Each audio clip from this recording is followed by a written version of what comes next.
ঢাকায় থাকেন? না, রংপুরে। তোমার বাবা কি করেন? আন্টি, আমাদের চালের ব্যবসা, বাজারেই দোকান।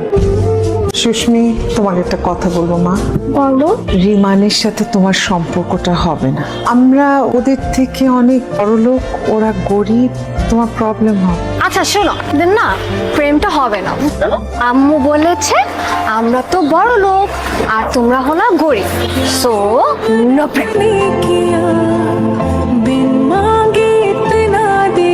আম্মু, ব্রেকআপ হলে কি মানুষের কষ্ট লাগে?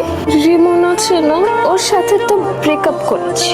এখন ওটার পরে না ও আর কোচিং এ আসে না, এখন না ফোন বন্ধ, জানো? আমি না ওকে ফোনে পাচ্ছি না। আমার ব্রেকআপ হলে নাকি অনেক কষ্ট লাগে, আমার অনেক কষ্ট হচ্ছে।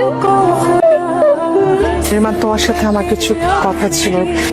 মানে আমি ওর বাবা দুজনেই চাই তুমি আগের মতো সুস্মির